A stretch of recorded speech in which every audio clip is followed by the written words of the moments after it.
구속사적 관점에서 본다면 여러분의 시간이 미래를 향해서 가는 것 같이 보이잖아요. 근데 이 시간을 이해하는 건 너무 중요해요. 자, 내가 미래를 향해서 가는 것 같지만 엄밀히 하나님의 시간 속엔 시간이 하나예요, 둘이요? 하나예요. 하나이기 때문에 시간이 미래를 향해서 가는 것 같지만 어느 날 딱 예수를 만나는 순간 우리의 시간은 참 신비함을 느낄 수 있어요. 이미 우리의 구원의 완료는 이미 있었잖아요. 하나님의 계획 속에 있었잖아요. 그러면은 우리는 완성을 향해 가잖아요. 그렇다면은 우리의 삶이 미래를 향해 갔지만 또 다른 영적 편이 어디를 향해서 가는 거예요? 과거를 향해서 가는 거예요.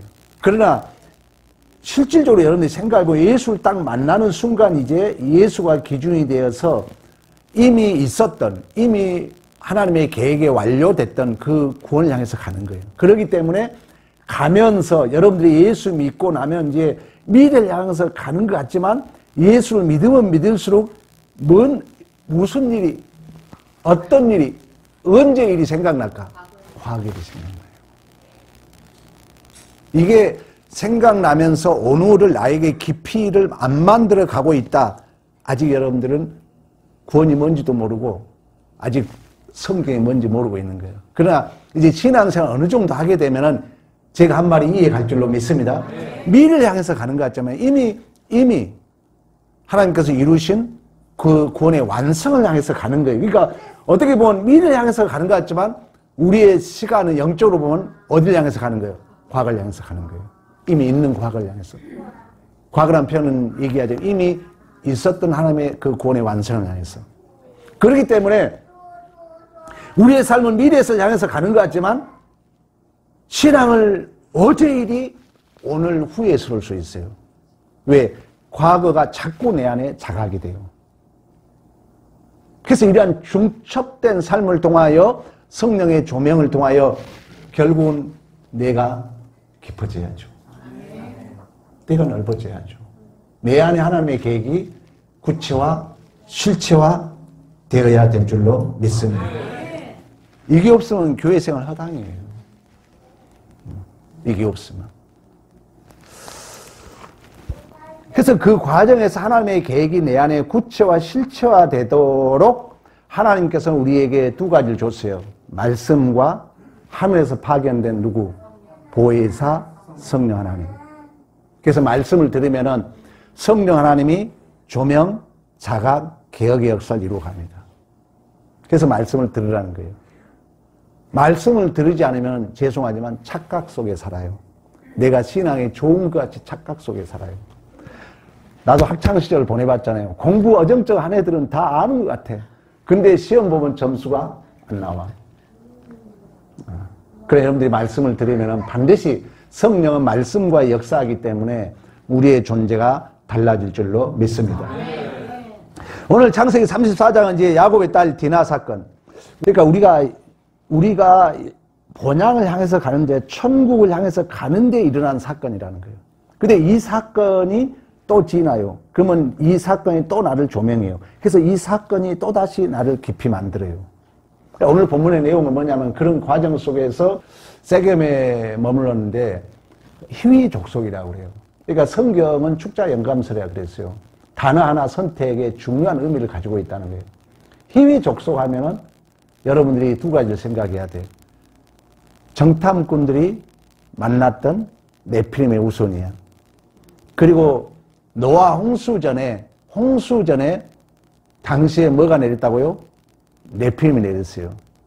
그러니까 이 휘 족속은 어떻게 보면 세상적 힘의 원리를 상징하는 거예요.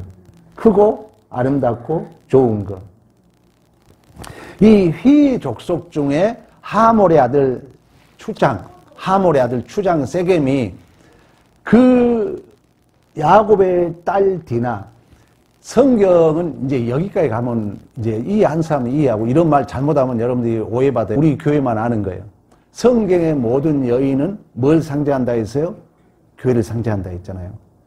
그러니까 이 하나님의 백성이 오늘 1절에 뭐라 합니까? 그 땅의 딸들을 보러 가는 거예요.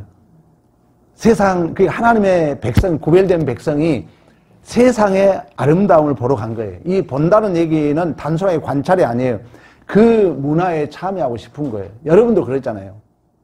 우리도 자꾸 유혹받잖아요. 세상적인 그 응시자, 거울이라 그랬지 않습니까? 시스템 체계, 언어적 구조, 이런 것들에 우리도 유혹받죠. 그래서 나도 좀 돈 좀 많이 가져봤으면, 나도 더 높아졌으면, 이런 그 경쟁은 기준이 없다 있다 없기 때문에 거기에 말려들면 말려들수록 내 안에 뭐만 쌓이는 거예요? 아픔과 상처뿐이라는 거예요. 이 정도는 알아야 돼요. 여러분들 교회에 최소한 10년 이상 다녔다면 이 원리를 알아야 돼요.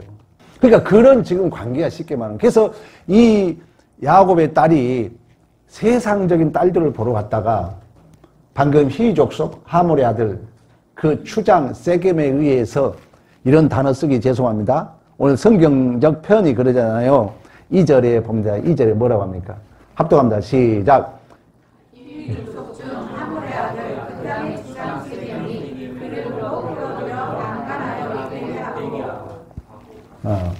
뭐 단어 안 쓸게요. 그래가지고 이 세겜, 이 추장 세겜이 그 이후로 아버지에게 이 여인을 자기의 그 아내로 동거하게 해달라고 아버지에게 부탁을 합니다. 여러분, 사탄은요, 우리에게 유혹을 합니다. 보암직스럽고 먹은집스럽고 지혜롭게 탐스러울 만한 것을 유혹해요. 그러나 거기는 반드시 함정과 올무가 있는 줄로 믿습니다. 도박을 해본 사람은 알아요. 근데 도박은 해보면은 꼭 내가 딸 것 같아요. 근데 거기 함정에 빠지면은 헤어나지 못합니다. 도박은. 네, 세상은 어떻게 보면 도박이에요. 서로 이제 계산, 계산한다는 거예요. 셈한다는 거예요. 근데 내 머리로 계산하고 셈하면 항상 누구 중심이에요? 내 중심을 해석하는 거예요. 다 될 것 같아. 근데 안 돼. 그래서 결국 내 안에 뭐가 쌓인다고요? 상처와 아픔만 쌓여간다는 거예요. 이 사건을 들은 야곱은 아들들이 들에서 목축함으로 돌아올 때까지 잠잠합니다. 그리고 그 소식을 들은 그 야곱의 아들들은 6절, 7절 그 얘기를 하잖아요. 하나님의 백성에 있을 수 없는 수치라 여겼기 때문에 근심하고 크게 분노해요. 그때 하몰과 세겜은 9절부터 그 얘기를 합니다. 우리에게 통혼을 하자. 우리 서로 결혼을 서로 내 딸 너네들 줄 테니까 너네 딸 우리 주고 우리 우리 땅 사가지고 여기서 같이 살자. 다시 말하면 세상 문화와 종교와 혼합하려는 결정적 그런 이제 유혹을 합니다. 여러분, 세상이 쌓아놓은, 세상은 끊임없이 가인이 쌓아놓은 애녹성이라고 그래요. 이제 성경을 여러분들이 그 해석의 도구인데 성경에 보면은 애녹성 바벨탑이 나와요. 그러니까 가인과 아벨 이야기예요. 이제 그 아담의 자손 두 그 대표성 원리로 나와요. 이제 가인은 창을 가진 자, 힘의 원리. 아벨은 뭐라 했어요? 티끌이란 거예요. 분토, 없음 이런 뜻을 가지고 있어요. 근데 이 가인이 결국 그 자기 성을 쌓아요. 그러니까 세상 사람들은 자기 성을 쌓는다는 것은 내가 더 많이 갖고자 한다는 거죠. 기준은 없어. 근데 더 많이 갖고 싶은 거예요. 또 내가 더 옳다고 주장하고 싶은 거예요. 기준은 없는 거예요. 근데 나만 그런 게 아니라 다 그렇다는 거예요. 왕들의 전쟁이라고. 그렇다 보니까 우리 안에 쌓인 게 뭐라고요? 상처와 아픔이라는 거예요. 그러니까 이런 것들이 우리를 자꾸 응시한다 그러는 거예요. 이런 돈이, 이런 명예가 더 많이, 또 내가 더 옳아야 되고, 이런 것들이 응시예요. 그리고 이런 것들이 나를 자꾸 비춰요. 그러면 나도 방어적 응시자로 산다는 거예요. 누가 많이 가졌다면 나도 더 많이 갖고 싶은 거예요.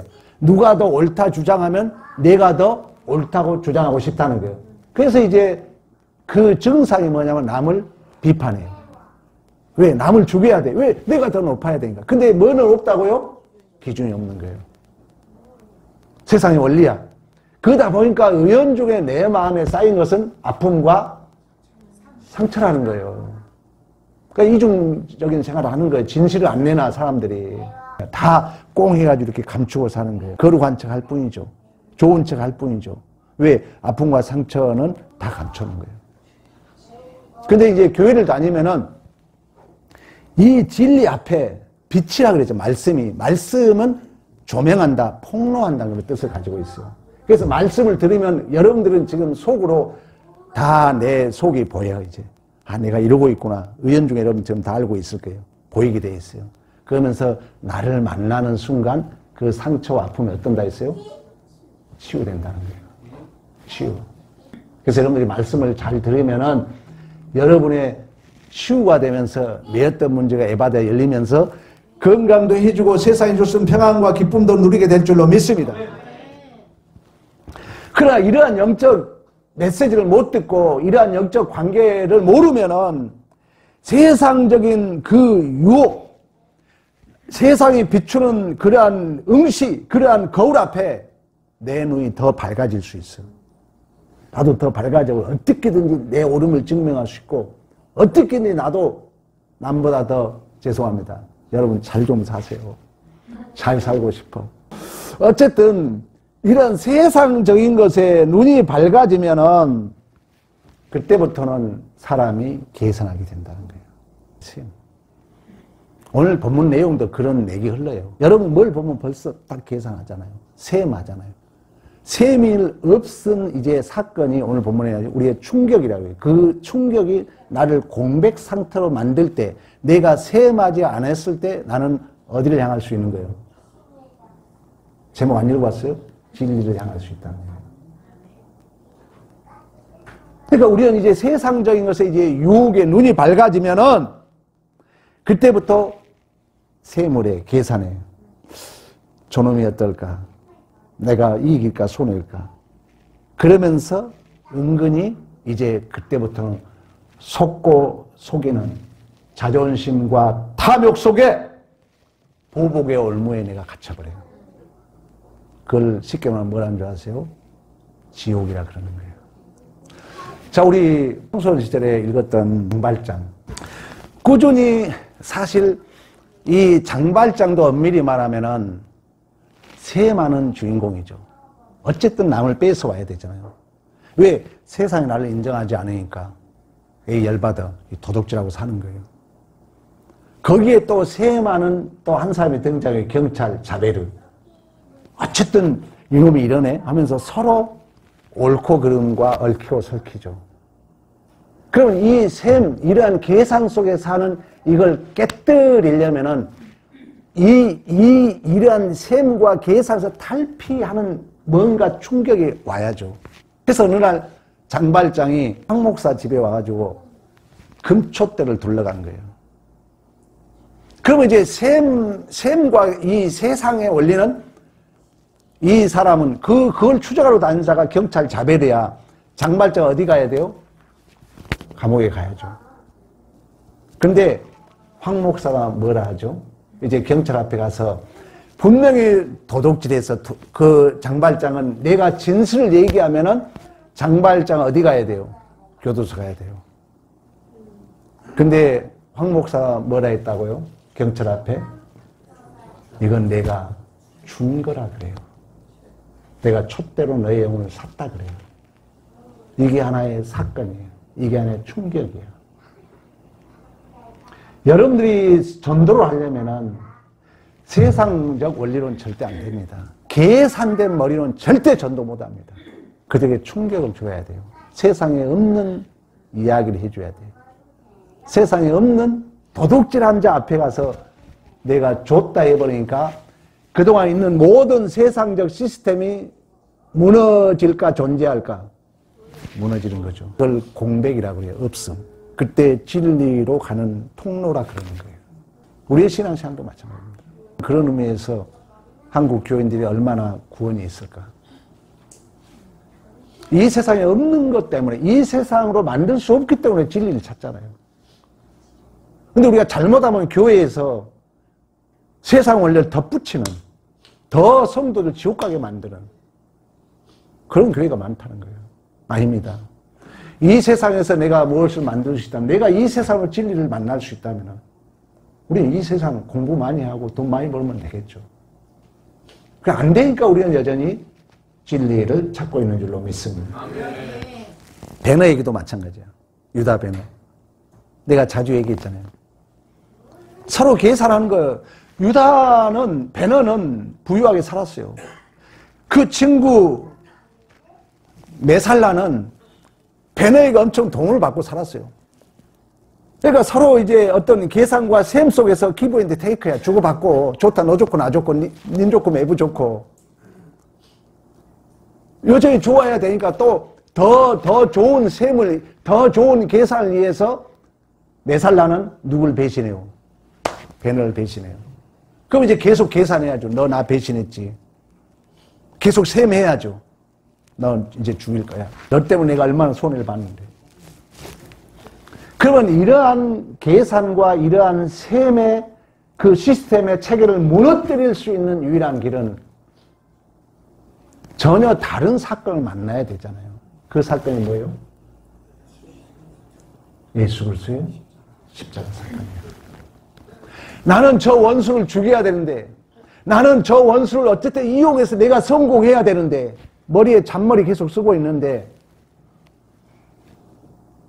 어느 날 이 땅에 신의 아들이 와가지고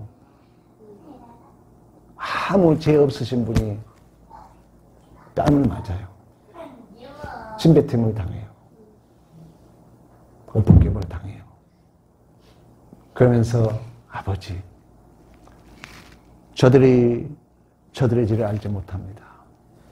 저들을 용서해 주세요. 완전히 내 체계가 무너지는 거예요. 기독교야. 구원이에요. 그래서 이 세상의 시스템이 완전히 무너지고 공백 상태. 그때 우리 안에는 이미 누가 와 계세요? 성령이 보증으로 여러분들의 존재를 이끌어가는 것입니다. 오늘 본문에도 야곱의 아들들이 열 받았잖아요. 내 누이를 강간했다고 이제 또 죽여야죠. 그래서 13절에 봅니다. 아들들이 결국 세겜과 그 아버지 하몰에게 속여 대답하였으니 이는 누이 디나를 더럽혔습니다. 이제 이들이 어떤 내용을 하냐면은 속여요. 자, 할례라는 게 있습니다. 할례는 세례와 같은 의미를 가지고 있어요. 그러니까 자른다는 거예요. 이제 이것도 이제 설교가 좀 길어지는데 이거 설명을 해야 되겠네. 할례가 최초의 할례가 아브라함에서 나와요. 그러니까 아브라함이 자식이 없어서 자식을 달라 그랬잖아. 그러면 하나님이 자식을 주겠다 그랬잖아요. 하나님이 줘야 되니까 이 기독교는 이중 구조를 가지고 있다 그랬어요. 아브라함이 아기를 낳을 만한 조건이 좋아지면은 그 아기는 누가 주는 거예요? 자기가 만드는 거잖아요. 그러니까 하나님이 그 조건을 갈수록 없음으로 만드는 거예요. 공백으로 만드는 거예요. 왜? 그래야 신이 새로운 게 들어오니까. 그래서 나이는 넘어가고 그 과정 속에서 할례를 받으라는 엄밀히 말하면 죄송합니다. 남자의 고추를 자르는 거와 마찬가지야. 또 다른 말로 말하면 우리의 구원이 하나님의 은혜라는 것은 내가 완전히 아무 조건이 없어야 된다는 거예요. 우리가 세례라는 것은 내가 완전히 물로 잠긴 것처럼. 근데 이제 이 할례를 이용해가지고, 자, 니네들이 우리 누이를 간음했고, 누이를 너희들이 데려가려면은 할례를 받아야 된다. 지금 진실을 얘기하는 거예요? 거짓을 얘기하는 거예요? 거짓을 얘기하는 거예요. 왜? 이놈들을 죽여야 되니까. 세상은 뭐라 했어요? 계산한다니까. 잔머리 쓰는 거예요. 내가 이기냐, 손해냐. 그래, 할례를 이제 받게 합니다. 그러면 할례를 받으면은 남자들이 활동할 수 있겠어요? 없겠어요? 없죠. 그래서 이 야곱의 아들들이 할례를 받아라. 그러면 너희들과 우리와 같이 결혼할 수 있다. 그러니까 또 이 세겜 족속들은 그걸 모르니까 이제 할례를 받게 됩니다. 그와 더불어서 이 세겜의 하몰의 성읍 사람들은, 이 사람들은 그 어떤 통혼, 그 디나를 진실로 사랑했다기보다도 23절 한번 봅니다. 23절. 그들의 가축과 재산과 그들의 모든 짐승이 우리 소유가 되지 않겠느냐. 결국 이제 할례를 받는 이유는 여전히 계산해서 누구에게 이익이 있으니까? 자기들에게 이익이 있으니까. 우리의 신앙생활이 그렇잖아요. 이 설교 준비하면서 내 자신을 보게 돼요. 여러분의 신앙이 선악과의 주체라 그랬잖아요. 모든 부분에 우리는 선과로 분별하죠. 내게 이익이 있느냐 없느냐, 내 자존심이 있느냐 없느냐. 우리가 그렇게 산다는 우리의 삶이. 근데 죄송하지만 거기는 구원이 없다는 거예요. 왜? 그건 기준이 없으니까. 그래서 줘놓고도 후회, 안 줘놓고도 후회. 상처만 쌓여가는 거예요. 성경 얘기입니다. 내 얘기 아니에요. 성경 얘기예요. 결국 인간은 이처럼 하나님이 주신 거룩한 제도를 자기의 욕심에 맞게, 잘못하면 우리가 교회에 얼마나 예배가 거룩합니까? 교회가 얼마나 거룩한 장소냐고요. 잘못하면 이것마저도 오늘 할례를 이렇게 이용하고 있는 것처럼 자기의 계산법에 의해서 이용할 수 있다는 거예요. 예배, 성찬, 세례 이러한 형식이 있죠. 믿음이 없으면 이것마저도 오늘 야곱의 자녀들이 자기들의 복수를 위해서 활용하고 있는 것처럼. 얼마나 맞는 얘기입니까? 성경은 그래서 적나라하게 우리를 폭로시키는 거예요. 우리를 드러내게 하는 거예요. 왜? 나를 본 자만이, 나를 만난 자만이 뭐가 나타난다고요? 치유와 회복이 있기 때문에. 나를 보지 못한 자는 계속 속이고 덮고 이중생활 하겠죠. 가식과 이선의 삶을 살겠죠. 그러다 어느 날 우리 주님이 탁 찾아와서 너 그만 살아. 후회하겠죠. 평안이 없겠죠. 미안하지만 천국이다 지옥이다? 평안없는데 무슨 천국입니까? 중요한 얘기야.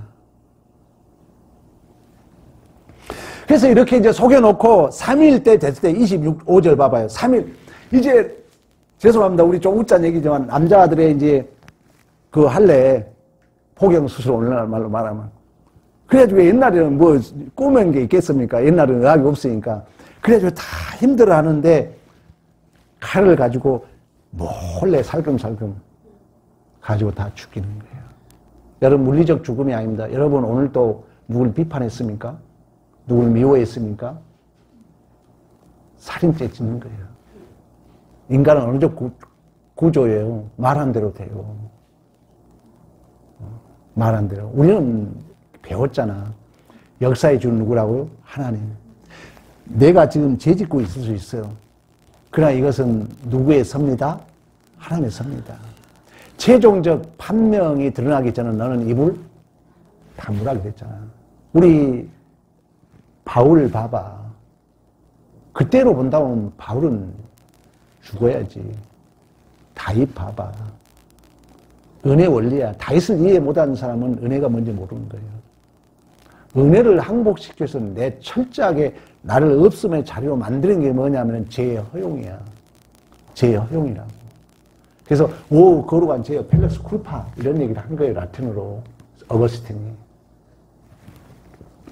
그런 것처럼 이들을 이제 몰래 기습해가지고 또 이렇게 죽이고 살리고 계산해서 이익을 따지고 또한 아버지 야곱은 그 하나님의 언약 약속을 받았음에도 불구하고 이미 야곱이 그 형을 속이고 도망치는 과정 속에 베델 사건 기억나잖아요. 오르락내리락 사닥다리를 만나면서 내가 너와 함께 있어 너를 지키리라. 그랬음에도 불구하고 믿음이 없으니까 아버지는 원망하고 불평하죠. 30절. 너희가 내게 화를 끼쳐서 이 땅 주민을 악취를 나게 하였다. 아까 여러분 믿음이 없으면 그렇다니까. 세상 원리는 뭐가 없다고요? 기준이 없다는 거예요. 이런 어떤 메커니즘을 알고 있는 게 여러분들을 구원을 해석하기 너무 중요한 거예요. 기준이 없을 거예요. 근데 나를 기준으로 딱 정해놔. 남보다 더 누가 나보다 더 옳다는 게 주장되면 나도 가짜 지도 가짜거든. 근데 내가 나보다 더 높은 놈 있네? 이놈을 낮춰야 되니까 하는 방법이 뭐예요? 이제 비판하는 거예요. 윤리도덕주의. 그나마 우리 교회에 오시면 이런 복을 알아야 돼요. 윤리도덕주의. 딱 자기가 정해놓고 이걸 절대화시키려고 계속 비판하고 정죄하고 죄라는 거예요. 오늘 똑같은 거예요. 지금 하몰의 자식이나 이 휘족속이나 야곱이나 야곱의 자녀들이나 똑같아. 근데 문제는 뭐냐? 우리는 예수를 만난 순간 이게 다시는 과거로 가면서 중첩되면서 이것이 내가 만나게 된다는 거예요. 아, 내 가슴을 치게 돼 있어요. 그러면서 우리는 또다시 깊어지고 넓어지고 내 안에 예수의 충만으로 채워져 가게 되는 줄로 믿습니다. 그러니까 여러분들이 이러한 진리를 모르면은 이 세상적인 셈의 이 계산의 눈이 밝아지면 밝아질수록 이제 바벨탑의 원리에 내가 속는 거예요. 그래서 내 속에 염려, 걱정, 상처. 저도 집이 없어요. 지금 63인데 뭐 세상적으로 생각하면 염려가 되죠. 그러나 가끔씩 염려가 밀려올 때도 있어요. 솔직한 얘기로. 그러나 우리는 그게 내 존재에 영향을 미치잖아요. 왜? 우리는 저 차뼈 언젠가 이거 다 놓고 가요. 모든 것은 여러분 돈을 망했습니까? 돈을 벌었습니까? 내가 깊어지는 은혜의 파편이 안 되면 그건 벌이야. 그건 저주라고 그러는 거예요. 그러니까 우리는 저대로 신앙을 가지고 있으면 망해도 감사, 흥해도 감사해요. 왜? 그게 나를 더욱더 깊게 만든 은혜의 파편일 뿐이야. 본질이 아니야, 그건. 왜? 어느 날 주님 부르면 다 놓고 가야 돼요. 아무도 없어 가져갔어. 그러나 우리가 이런 세상적인 체계 계산법에 내 눈이 밝아지면 나도 경쟁해야 되니까 아픔과 상처 속에 남는 것은 염려, 두려움. 이게 막 엄습의 와를. 이걸 뭐라고요? 지옥, 땅지적 가치로. 세상적인 원리에 내가 같이 사는 거예요. 그러니까 답답하죠. 이 갇혀 사니까 좀 새로운 것은 못 받아들여요. 새로운 것이 나를 성숙시키는 은혜의 파편인데 우리 집사님 해외에 새로운 영역 얼마나 감사합니까? 우리가 그 맛에 가잖아요.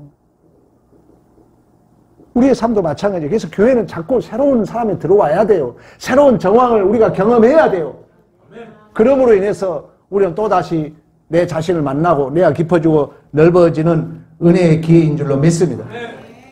그러나 그걸 모르게 되면은 우리는 결국 또다시 그 낯설미 싫기 때문에 도망치는 인생 아니면은 또 떠들어야죠.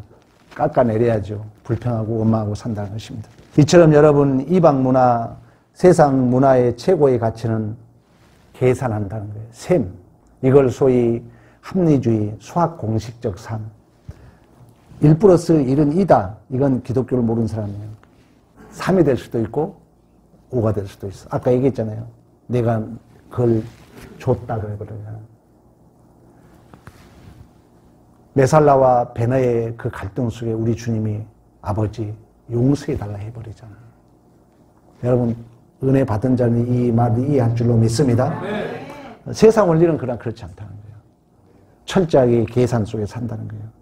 야곱의 딸 디나 사건은 야곱의 가정이 가나안 땅에서 정착해가는 과정에서 일어난 사건으로서 하몰과 세겜은 혼인, 교환 혼인 또 경제적 통합을 제한하여 세상 문화와 종교와 혼합하라고 유혹하고 또 그 야곱의 아들들은 거짓으로 또 속임수로 폭력으로 문제를 해결하려고 합니다.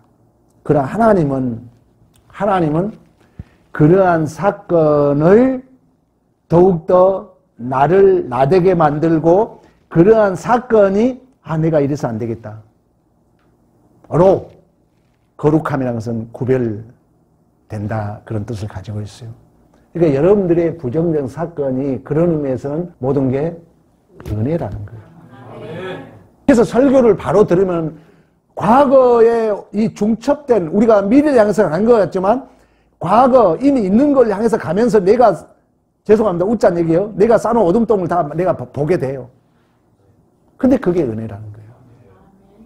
설교를 바로 들으면. 그래서 모든 게 은혜야. 그래서 진리를 알지니 진리가 너희를 자유케 하는 거예요. 설교를 못 듣는 사람은 그게 다 매여. 다 매여. 다 나를 가둬버려. 나를 다 근심거로 만들어버려. 병되는 거예요. 그래서 여러분들 진리를 바로 알면 매였던 문제가 풀려요. 병원 간 것보다도, 죄송합니다. 그때 병원을 내가 무시하자는 게 아니라 말씀을 바로 들어야 돼, 일단. 말씀을 바로 들으면은 여러분 매였던 모든 문제가 에바다 열릴 줄로 믿습니다. 그래서 이제 야곱은 이러한 계기를 통해서 그가 다시금 베들레로 향하는 거예요. 여호와의 집, 오르락내리락 사닥다리, 하나님에게 약속했던 그 성전으로 향하는 거예요. 우리도 마찬가지예요. 여기 봐봐요. 여러분들이 과거, 미래를 향해서 가는 것 같지만 우리는 예수를 만나는 순간, 영적 해석이야. 우리는 다시금 이미 완료된, 어떻게 보면 과거를 향해서 가요. 그러면서 내가 저질렀던 어제의 일이 후회스러우면서 더 다시 이미 완료됐기 때문에 나는 더 완성되어 가는 거예요. 이해할 줄로 믿습니다. 이해 못하는 사람에게 개인적으로 질문해 오세요. 우리의 삶은 예수를 만나는 순간 미래를 향해 가는 것 같지만 미래를 간다는 내가 구체화 실체화 된다는 거예요. 내가 구원에 완료되어 간다는 거예요. 쉽게 말하면 내가 하나님의 예수의 충만으로 채워져 가는 줄로 믿습니다. 그러나 영적 해석은 내 시간이 어디를 향해서 가는 것 같다고요? 과거를 향해서. 그래서 내가 저질러 놓았던 그 잘못들이 다 내가 봐요. 다. 여러분 경험한 사람이 있어요. 죽을 때 되면 다 그런다더라고. 나는 그걸 경험 못했는데 내 친구가 그러더라고. 필름처럼 미래가 생각나, 과거가 생각나. 과거가 돌아가, 과거가. 맞는 얘기예요, 내 얘기가 그러면. 과거가 돌아가면서 특히 우리 기독교인들은 자식 생각은 1초, 돈은 1초, 모든 문제가 뭐냐? 내가 어떻게 살았느냐. 이게 전 존재를 고민하게 만든대요. 그러면 여러분들이 오늘 설교를 듣는다면 오늘 이 시간 이후부터라도 우리는 바르게 살아야 될 줄로 믿습니다. 그래서 이러한 충격, 이런 사건, 이걸 프로세스 데이터라고 그래요. 새로운 데이터가 나를 들어와가지고 집합체라고 해요. 그동안 세상적 구조의 집합체에 갇혀있던 내가 머리에 에너지를 쓰는 거예요. 이제 새로운, 이 세상은 안 되기 때문에 새로운 것을 우리가 보게 되는 거죠. 그래서 이러한 공백이 진리로 인도하는 통로다. 인문학, 정신분석학, 철학에서는 그렇게 얘기하는 거예요. 근데 저는 성경을 아는 자로서 맞다고 봐요. 맞다고 봐요. 그래서 이제 35장 1절 봐봐요. 하나님이 야곱에게 이르되 일어나 어디로 가라? 베델로 올라가라. 거기서 거주하며 내 형 에서를 나를 피하여 도망하던 때에 내가 나타났던 하나님께서 제단을 쌓으라 하신지라. 야곱이 이에 자기 집안과 사람들을 만나게 하고, 여기 봐요. 이제 모든 우상은 어때요? 까부수는 거예요. 다시 말해 이걸 제가 빌려 공백으로 만드는 거예요. 계산적인 그 세상적인 것이 이제 없음으로 가는 거예요. 그래서 모든 우상을 깨부수고 3절에 그 얘기 하잖아요. 의복을 밟고 입은 줄로 믿습니다. 이제 새로운 진짜 이제 의의 옷을 야곱이 입었던 것처럼 이렇게 새로운 옷을 입는 내용으로 오늘 본문에 이렇게 말씀하고 있는 것을 볼 수가 있습니다. 여러분 마무리하겠습니다. 오늘 그 제목대로 여러분들에게 주어진 모든 사건, 옛날 사건도 마찬가지야. 시간은 하나야. 그 모든 게 뭐라고요? 은혜라는 거예요. 절대 우리는 부정적으로 해석할 수 없어요. 성경이 그걸 얘기해요. 야곱이 약속의 땅 가나안 땅으로 지금 가는 것은 우리의 구원의 천국을 향해서 가는 우리의 모형으로 예시해주고 있잖아요. 왜 이러한 제약들을 성경이 폭로시키겠어요? 똑같은 얘기예요. 우리도 어제가 후회스럽고 계산적인 세상 속에 살아왔지만 진리를 만나면 이미 미래를 향해서 간다는 얘기는 이미 완성된 그 구원이 내 안에 구체화, 실체화 된다는 거예요. 그렇다면 모든 게 은혜라는 것입니다. 모든 게 은혜. 이 믿음이 받아들여지는 순간 여러분들 매였던 문제가 풀려요. 그리고 이 나를 만나는 순간 여러분의 존재는 달라집니다. 여러분 기독교 신앙이 뭐 윤리도도 뭐 왔다 틀렸다 그게 아니에요. 우리는 새로운 거야. 정말 구원이 뭔가 하나님 나라 새로운 여러분들이 진리를 받는 거예요. 그 새로운 진리를 받는다는 것은 내가 불편해요. 내가 좀 답답해요. 그러나 그걸 받아들이게 되면 우리는 재창조. 이미 하나님께서 완료시켜 놓은 계획 속에 있는 그 구원의 완성이 여러분에게 구체와 실체화 됩니다. 그 순간 진리란 진리가 내게 자유해요. 진정한 자유, 진정한 행복, 진정한 삶의 가치를 누리게 될 줄로 믿습니다. 우리 다 같이 일어나셔가지고